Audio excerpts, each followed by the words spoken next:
address to the nation, you said we have to put politics aside, stop the partisanship, and unify together.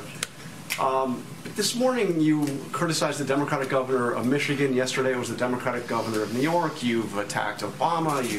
You attacked Biden. I only do that when I have to respond. I watched her on television. She said something that was false, and therefore I did do that.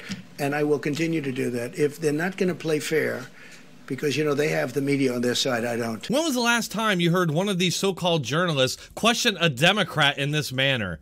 In fact, when was the last time you ever saw a Democrat question about attacks on a Republican? It doesn't happen. Joe Biden has attacked Trump every day for the last month, and the media hasn't had a single problem with it. Trump is right to bring up Obama because under his administration, there were virus outbreaks that resulted in tens of thousands of dead. But without any of the insanity we're witnessing from the media right now. One of the Democrat media's goals seems to be silencing their political opposition in one way or the other. Whether it be censorship or more extreme methods that have been historically popular on the left, such as simply imprisoning your opposition. Believe it or not, they're already doing mental gymnastics to convince themselves of ways to actually prosecute Fox News and Donald Trump with murder, claiming that they're somehow to blame for the coronavirus. On Monday and Tuesday night, CNN commentator Joe Lockhart and MSNBC legal analyst Glenn Kirshner let Twitter know that they were concocting the next DNC media con job. And they're doing this around the fever dream that they could possibly prosecute both their business and political opposition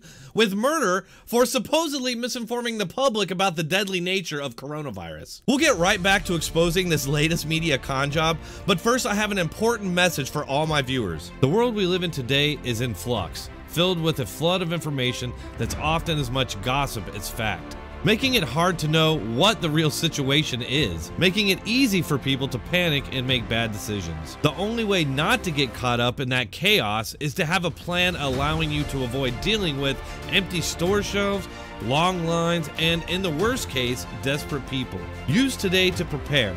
A great place to start is storing food in your home. I'm prepared and I ordered even more recently. With this unprecedented emergency, orders are being delayed, sometimes 8 weeks or more. I urge you to add your order to mine today. Take action so you're ready for what's coming and save $70 on a 2-week emergency food kit when you go to my special website, preparewithdronetek.com. Those that know what's coming are preparing today. Go to preparewithdronetek.com.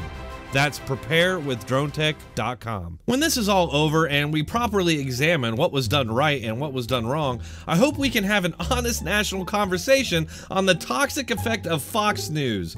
They are a critical instrument of Trump and his approach to the crisis. For all the people who have been colorfully saying that this was all hype by the media trying to hurt Trump, check out the new views of Hannity and Ingram tonight. Bruh. You're literally engaged in this behavior right now. Just think about how crazy this is. He's desperately trying to rationalize ways of imprisoning people who oppose him not only ideologically, but are also his business competitors. You'll notice he's not at all interested in any national conversation about the toxic effects of CNN or the other left-wing propaganda outlets. In typical fashion, this thought doesn't even cross his Android CPU. They weren't done yet as the MSNBC legal analyst Kirshner decided to add his insane thoughts to this fever swamp of bullshit. Can we talk about one of the few topics I may actually know too much about? Homicide?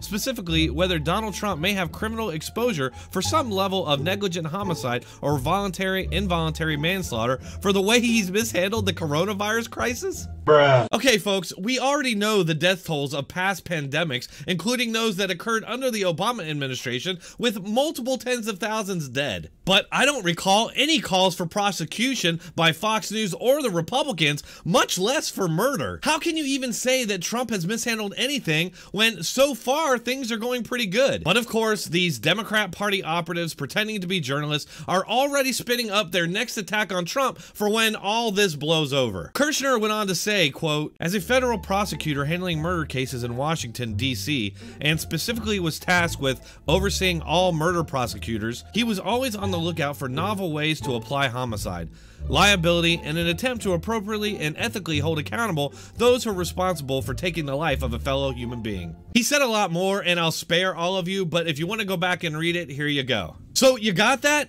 Trump and Fox News are just like murderers in Washington, D.C. Based on that logic, are the Democrats who are running sanctuary cities responsible for the murders that are committed by illegal immigrants that they're sheltering? Not likely. Just wanted to let you all know about this, as I think this is the direction the media and the Democrats are going to go after the coronavirus blows over. It'll be all about blaming Fox News and Trump for anybody that died from the coronavirus. That's all for this episode. Please like, share, and subscribe. If you enjoy my content and you want to support this channel, please do so on one of these platforms. You can find all the links in the description and pinned comment. Thanks for watching. Keep coming back.